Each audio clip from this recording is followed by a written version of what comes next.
India has taken up the matter of safety and security of Indians or people of Indian origin in South Africa in wake of the violence that the country is witnessing over the arrest of former President Jacob Zuma on corruption charges. Concerned over the safety of Indian expats amidst these riots, External Affairs Minister Dr. S.J. Shankar spoke to his South African counterpart, Dr. Naledi Pandor. Mr. J. Shankar stated, and I quote, "The South African side has assured that its government is doing utmost to enforce law and order and asserted that early restoration of normalcy and peace was its overriding priority." Last week, former South African President Jacob Zuma was sentenced to 15 months in prison for contempt of court. Mr. Zuma was found guilty of defying a court order to testify before a state-backed inquiry probing allegations of corruption during his term as the president from the year 2009 to 2018. Well, people of Indian origin are being targeted in South Africa. A number of them have flagged this urgency on Twitter as well. And the Ministry of External Affairs has responded to that, but we'll try and get more perspective as to why are they being targeted and what is happening in South Africa after former President Jacob Zuma was jailed for 15 months. Ambassador Bhaswati Mukherjee, former diplomat, joins us on the program. Savio Rodriguez, founder and editor-in-chief of the Goa Chronicle, is here with us. Dr. Charles Sinkala, international relations consultant, is joining us from Johannesburg. And last but by no means the least, Mr. Michael Apple, journalist, who joins us from Johannesburg. Gentlemen, and Ambassador Mukherjee, appreciate you joining us. In fact, it's important to understand first up as to what is going on in South Africa. Michael Apple, please tell us, and for the people in India, as to what is really happening and why are Indians being targeted? I believe that the group which has created this atmosphere and are responsible for this mayhem are supporters of the former President Zuma. Well, good afternoon, and thank you for having me on. It's a very complex situation, but it boils down to the former head of state, Jacob Zuma. There was a mass gathering at Nkandla near his homestead in KwaZulu-Natal, and that was prior to his incarceration. There was a massive show of force. It was in contravention of our lockdown regulations, in contravention of the law, but a very big show of force by several of his supporters. Thousands gathered there, many of those within his political fold, themselves facing charges of corruption, fraud and money laundering. They took to the stage to support the former president in his belief that he should not be going to jail, that he has done nothing wrong, that this is all simply a political ploy to undermine his good name.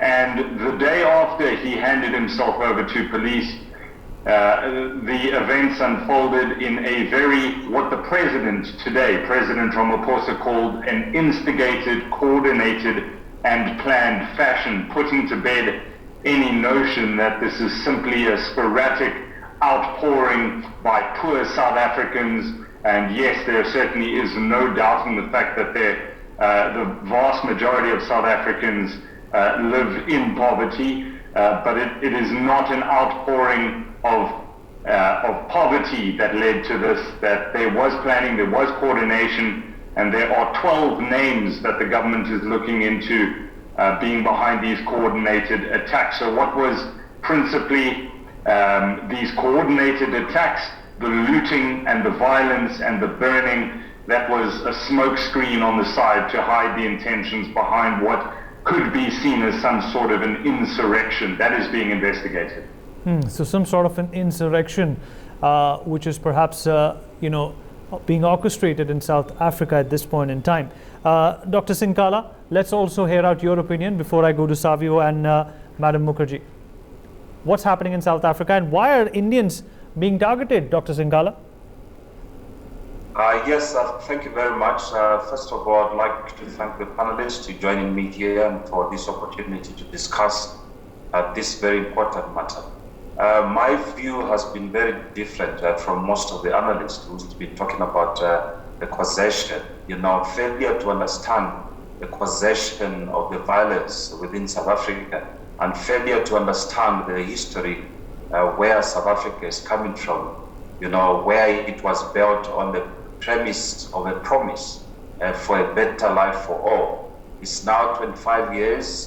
Those who were 30 years, 25 years ago, they are almost 60, supposed to be in retirement. But again, the review has been very critical in terms of service delivery within the ambience of the South African government. South Africa is not free as an angel in terms of service delivery. Already about more than 16 municipalities, they are under administration for corruption and malpractices and failure to deliver services to the people. And as well as the unemployment has escalated now in excess of more than 40%. If I'm not mistaken, it should be closer to 60%. You know, so the coming of the pandemic in the last year or so has actually exacerbated the anger, you know, which has been building in people, you know, because of the lockdown restrictions, where if you recall very well that South Africa, more than 70% of the population are poor and eat every day. These people, they earn a living by earning $1 a day and they buy food a day. But the lockdown of them, locking them, confining them to what, you know, it is called a mkuku, a 4-room house, I mean a 4-corner house, is like a prison without a fridge and the prospects of selling like groceries. It's been very hard for them to understand, to believe that indeed COVID-19 restrictions has been there to save them. It has been actually on the opposite. So if you look at all these and the history, what I've just alluded to, and also the factions within the ANC and what happened last week of the incarceration of former President Zuma, it was just like a time bomb which came and people exploded. If you look at the looting, it's not necessarily people targeting either those who are anti-Zuma, those who does not support his cause, his lobbyists, or they are targeting xenophobic attacks like foreigners, or they are targeting Indian businesses or Indians in particular.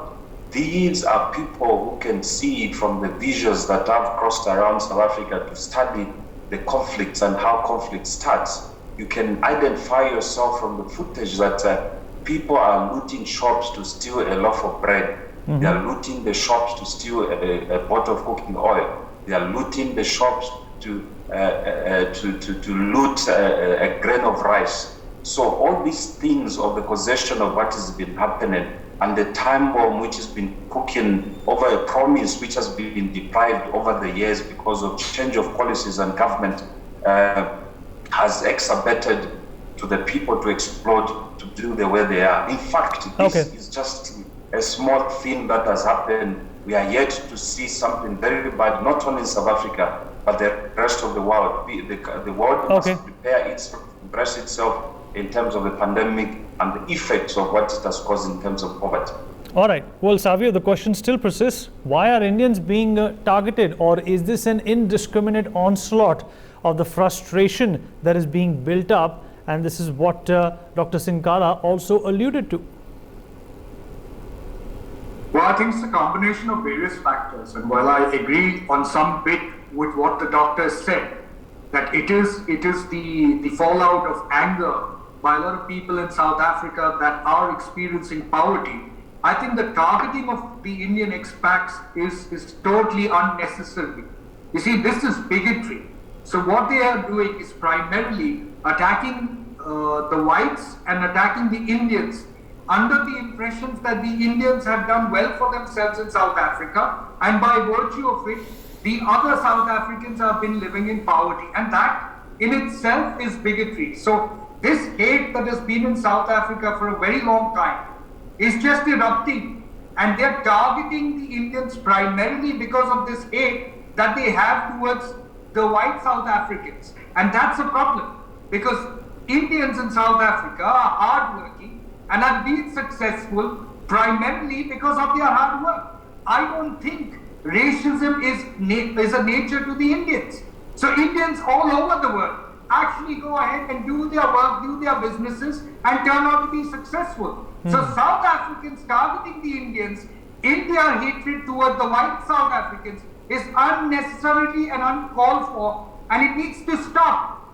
The South Africans need to understand that the Indians in South Africa are actually there to further their business interests and the business interests of South Africa. You don't go looting people who are working in your interest.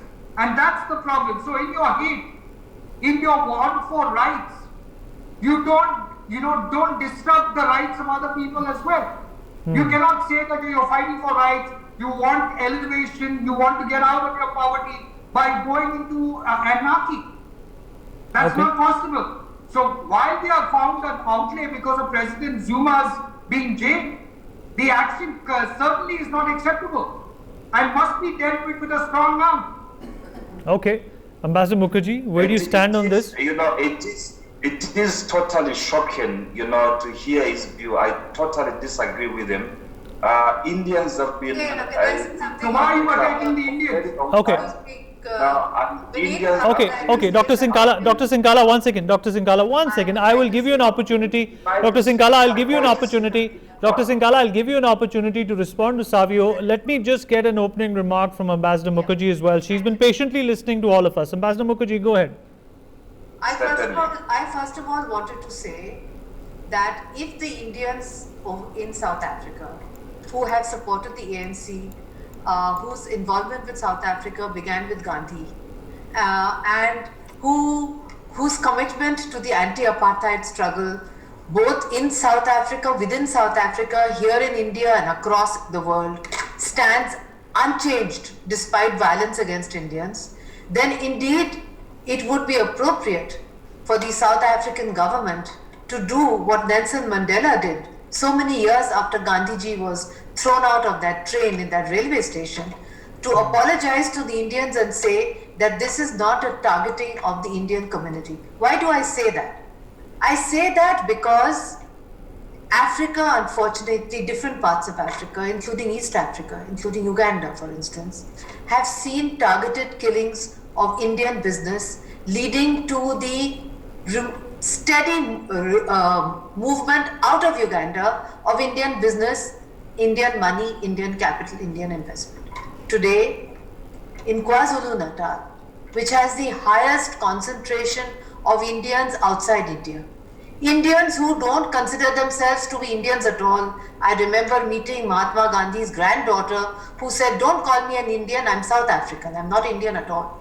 With such people, if they are being targeted mistakenly, then first of all, the government should apologize. And secondly, all such singling out of business and industry will only do the following. It will make the economy of South Africa worse, and it will make the condition of the poor people of South Africa, whether black or white or Indian, worse. Moreover, from what I heard the doctor say and what I heard Dr. Rodriguez say, it appears that there is a great misunderstanding between the black and the Indian community on why this violence is being perpetrated. So that needs something similar to what after the apartheid struggle was put up, a kind of reconciliation commission where the two communities must meet and talk, and if the black community thinks that the Indians have got rich at their expense, then the Indians must explain that wherever we've gone in the world, we have succeeded because we are very hardworking and we want to put... If the Indian community has done something wrong, then the black community should point it out to them. That, excuse me, this is where you've gone wrong. But nothing justifies such targeted killing. Right. And what I fear is that there will be very soon a steady exodus of Indian business, industry and capital from South Africa, which will only make the South African economy worse. And those Indians don't want to go because they don't say they are Indians. They used to keep telling me that they are not Indian, they are South African. So what they are South African. They are your citizens. You must not think of them as brown. You must not think of them as white. You must think of them as your countrymen, and you must come to some compromise with them so that the great nation of South Africa can move forward. Absolutely. Something similar happened to the Indian community in Uganda as well under Idi Amin. But the question I want to ask you, Dr. Sinkala, is that you yourself talked about the fact that this was just a pretext of President Zuma being jailed. This frustration had been accumulating for a very long time. But why is it being taken out on Indians? And I concur with Savio as well as Ambassador Mukherjee that if Indian businesses plan to move out, if there is an exodus of Indian businesses and interest from South Africa, then the economy is going to go into a further deteriorating mode than it already is because of COVID-19. Yes, indeed. Thank you very much for that opportunity. Yes, I'd like to make a statement very clear for those people who hasn't stayed in Africa or understood how African people are, especially those in KwaZulu-Natal. Statistics will show us that most businesses in KwaZulu-Natal in South Africa, particularly Durban, it's owned by Indian companies who has created a lot of employment for the local black people. So if you look at the situation, if it starts protests and looting, already the recipients of those looting and protests are the businesses which they see within their vicinity. My point I want us to understand, brothers and sisters, is there's no war against the Indians. We assure the Indians in Africa, not only in South Africa, but the rest of the continent. We've had a relationship for a very long time. And those people in KwaZulu-Natal, they have lived with the Indians, like what the ambassador is saying. They are actually family and part of South Africa. Okay. They have created employment. They are doing so much sugar plantations there. Right. So that is the analogy that I need to put across. So there's no. I understand, Dr. Singhala. We have a paucity of time. Before I go to Savio, I want to take a reaction from Michael as well. Michael, what do you make of this? Why is this animosity surfacing against Indians at this point in time? We have been around for centuries in South Africa. Our history, our culture, our ethnicity at some granular level is associated with South Africa. This also sort of reeks of reverse racism. Is this something which has perhaps been a problem for a while and has just surfaced right now? Shed some light on that, Michael. South Africa is pregnant with possibility, good and bad, and it's been a powder keg for a very long time. When things get tough, there is this insistence on looking inward to look for scapegoats, whether those scapegoats are the Indian community or the white community or the colored community or the black community in some instances. South Africa is a melting pot, but it is my experience that at many of the violent protests that I've been at over the years, the very first targets, the softest targets, are minorities in many cases, and it's foreign nationals. There's a high level of xenophobia in South Africa, and as much as the president and his ministers very often say that South Africa is a home for all, it's simply not the same on the streets, and it's very often foreign nationals that bear the brunt of the looting and the violence in many of those communities, who tomorrow turn around and need to queue outside of those stalls for basic foodstuffs again. So the level of anger that's being directed here towards the Indian community is being inflamed by misinformation and derogatory and inflammatory remarks that are being made on social media. There is a high degree of misinformation, a campaign of sorts to be able to incite racial violence in South Africa. The majority of South Africans don't want this, but there is a degree of instigation, coordination, and planning here to be able to create anarchy, racial destabilization of this country in order to undermine the president and undermine his government. And that, as we understand it in the media, is what is behind this anarchy, to be able to, faction of the ANC, to be able to destabilize the country, to make the president look as weak as possible. Absolutely. And, this, what you said, Michael, it actually palpably sounds like an anti-Semitic feeling as well. Savio, you wanted to say something? Concluding thoughts from you, and then we wrap up. Well, all I want to say at the end of the day to my friends from South Africa is that Indians are not your targets. Indians are your brothers.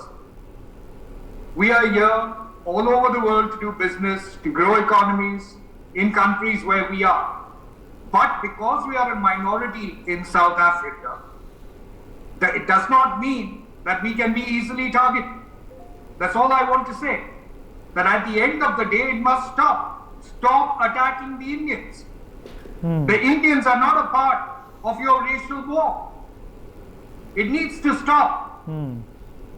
It needs to stop, and it's the government. Very bad for the reputation of South Africa as a multiracial society, which India and Mahatma Gandhi had to build. It's Absolutely. a totally wrong message for Indians, India, and for all of us Indians across the world. Absolutely. And for a very long time, South Africa has been gunning for investments to pour inside of South Africa so that its economy could prosper. I'm sure episodes such as this can be tided over, but they do leave a bitter taste in your mouth. Thank you, everyone, especially our friends joining us from South Africa. For more such videos, subscribe to the NewsX YouTube channel, hit the bell icon.